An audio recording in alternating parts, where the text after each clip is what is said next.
Welcome back to Maheshwari पाठशाला। अब हम पढ़ेंगे objectives of accounting.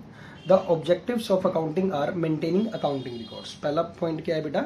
Maintaining accounting records. देखें, the objective of accounting is record financial transaction. क्या रिकॉर्ड करनी बेटा? Financial transaction and events of organisation. किसकी? ऑर्गेनाइजेशन की, जिसके हम अकाउंट्स बना रहे हैं। Clear? In the books of account in a systematic manner. किसमें? सिस्टमैटिकली मैनर में बनानी है, following the principle of accountancy. और हमने क्या करना है? फॉलो करने हैं अकाउंटेंसी के जो भी प्रिंसिपल्स हैं। समझ आई बात बेटा? नेक्स्ट देखो, डिटरमाइनिंग प्रॉफिट एंड लॉस। क्या पता करना है? प्रॉफिट एंड लॉस पता करना है, डिटरमाइन करना है। Another objective of accounting is to determine whether during the accounting period the firm has earn profit और हैज इनकर्ड लॉस। ये पता करना है कि इस वर्ष अकाउंटिंग पीरियड में क्या फर्म को लाभ हुआ है या हानि हुई है। For the purpose a statement called the an income statement. क्या कहते हैं उसको? Income statement. और the trading and profit and loss account. क्या कहेंगे? Trading and profit and loss account. इसको लास्ट में पढ़ेंगे, लास्ट चैप्टर आता है, 17-18 चैप्टर होता है। Trading profit and loss account is prepared. Revenue resulting from the transaction of the period are transferred in the credit and expenses are transferred in the debit. यानी जो भी revenue होंगे, जो भी इनकम्स होंगी, वो कहां जाएंगी? हमारी क्रेडिट साइड में, इस अकाउंट में। और जो भी हमारे एक्सपेंसेस होंगे वो कहां आएंगे बेटा? डेबिट साइड में।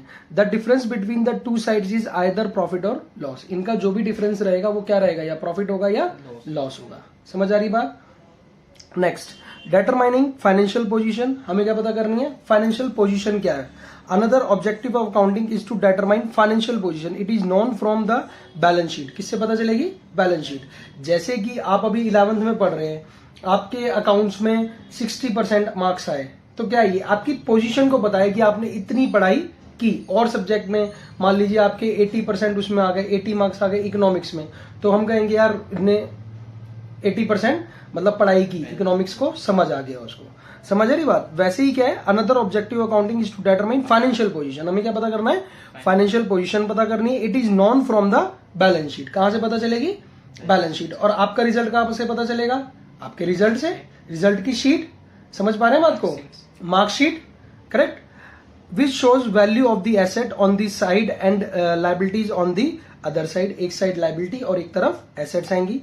Financial position of the business is as relevant for the users of financial statement. देखो, यूजर्स के लिए काम आएंगी। In the income statement that is profit and loss account. क्या होता है बेटा? Profit and loss account. Statement of profit and loss account in the case of companies. अगर वो क्या है, कंपनीज के अकाउंट्स बना रहे हैं तो क्या लिखेंगे? Statement of profit and loss account. और अगर वैसे चल रहा है तो प्रॉफिट एंड लॉस अकाउंट। ठीक है, चलिए नेक्स्ट पॉइंट पढ़ेंगे बेटे। अब हम नेक्स्ट पॉइंट है हमारे पास फैसिलिटेटिंग मैनेजमेंट। किसको फैसिलिटेट करना है हमने? मैनेजमेंट को। The management often requires financial information. Management को क्या चाहिए बेटा? फाइनेंशियल इंफॉर्मेशन चाहिए फॉर डिसीजन मेकिंग। मान लो हमारे पास लाभ कम है, हमारे पास फाइनेंशियल पोजीशन हमारी स्ट्रांग नहीं है, और अगर फाइनेंशियल पोजीशन हमारी अच्छी है तो हम क्या करेंगे? अच्छे डिसीजन ले सकते हैं, नई नई चीजें और इजाद कर सकते हैं। समझ पा रहे हैं? ऑर्गेनाइजेशन को आगे बढ़ाने के लिए अगर हमारी फाइनेंशियल पोजीशन अच्छी होगी। अगर फाइनेंशियल पोजीशन अच्छी नहीं होगी तो क्या करेंगे? वैसे का वैसे ही चलता रहेगा।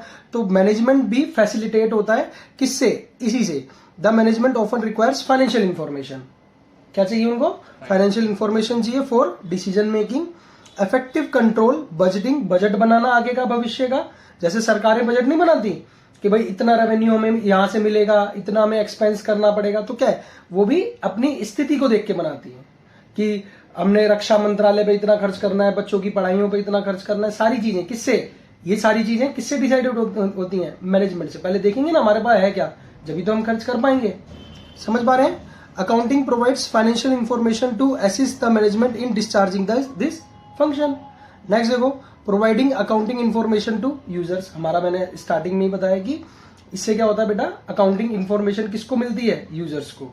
ठीक है।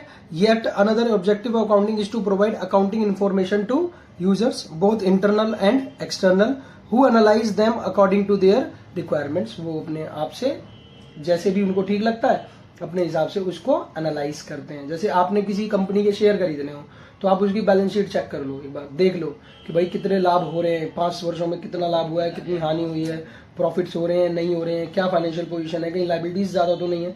तो ऐसे ही आप यहाँ पर भी यूजर्स के काम आएगी। ठीक है जी। Protecting business assets, another objective accounting is to have record of asset owned by the business, यानी बिजनेस की जो जो एसेट्स हैं, मशीनरी, फर्नीचर, बिल्डिंग वगैरह। Accounting maintain records of asset owned by the business which enables the management to exercise control and protect them, उनको उसके control कर सकते हैं और प्रोटेक्ट भी कर सकते हैं।